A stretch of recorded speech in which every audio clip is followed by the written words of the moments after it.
Hello, this is Anthony. Let's walk and talk. Today we're going to talk about the healing journey.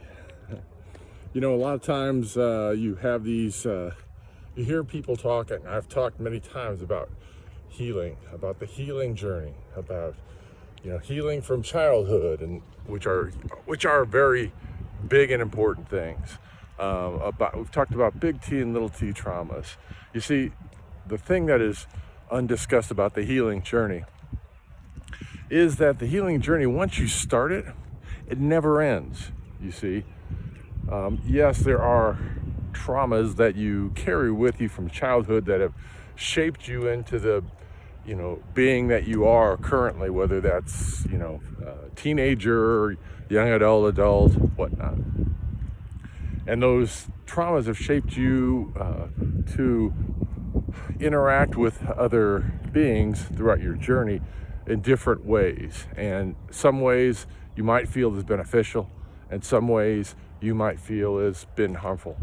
But the thing that's not discussed is, like I said, that the healing journey never ends, you see, because once you heal a lot of those big traumas that have kept you stuck in the loop that you've been stuck in all your life, and you finally feel that love for self, and you become your authentic self, and you stop donning a mask, and you just say, hey, I love myself. Myself is amazing. This is who I am, and I'm going to share that with the world, and I don't care whether people like it or don't like it. It is me. Now, when I say that, remember, we're talking about the it is you that is actually you, and not the it is you that is the mask that most people wear. Once you do that, and you become very comfortable and accepting of yourself and how much you love yourself, and I mean this in a healthy way, not a narcissistic way, let's just be clear, you seek less external validation. And once you do that and you feel comfortable in your own skin, so to speak, the healing journey does still continue. And the reason why is because every being that you interact with on this journey is not going to be their vulnerable or authentic self. They're going to present to you the mask. And part of this journey is to learn to discern which one of those those beings are worthy of being a part of your life. And sometimes you get in these journeys and you meet people that you believe, you have the belief in their and the hope in their potential and who they can be, and you become entangled in those relationships. And when those relationships end, sometimes it does hurt, and you still have to continue to heal. It's part of the healing journey. And sometimes it's not easy. Sometimes it can be difficult. But as long as you stay true to yourself, and as long as you go through that process of healing, when you finally get to that point where you release those feelings, it almost allows you to see yourself even more deeply and more beautifully. When you let go of those toxic friendships or relationships that, at the time it's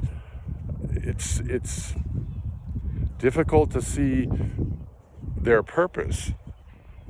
But once you begin to see their purpose and you begin to see, oh, this wasn't about me, this was about them.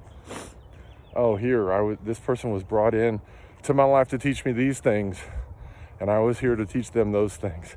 And you finally are able to accept those things. You're able to release the hurt and the pain.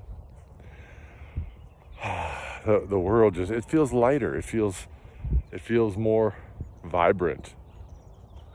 That's why the journey of healing never ends. You see, the world is a mirror. People are going to come in to show you even deeper parts of yourself, to learn to heal, accept, love, and integrate into who you are. I think a lot of times, people, they resist the healing journey. They'll get out one relationship, they'll jump into another one, or they'll have another relationship lined up before they end one because, they don't want to experience the pain. And so what they do is they stuff, and then they project this image of love and care onto someone else. But those things never last. they never last. And the fact is people who do these things, they're fooling themselves, because they think that jumping into another relationship is going to solve the problem. It's going to help them to bypass the pain, but it never does. And the question is, how many times does someone need to do that before they learn the lesson that, hey, maybe it's time. Maybe it's time to look in the mirror. Maybe it's time to see that, that I'm the common denominator. Maybe it's time to heal that trauma so I don't continue to hurt myself and also hurt those around me. So that's why the healing journey never ends, and that's the importance of continuing to grow, learn who you are, and love self. So what say you? How do you feel about that? I'd be interested in hearing. Also, please like, share, and subscribe if you enjoy this content. I am grateful for your presence. Until I talk to you again, peace, love, light. Have the most amazing day.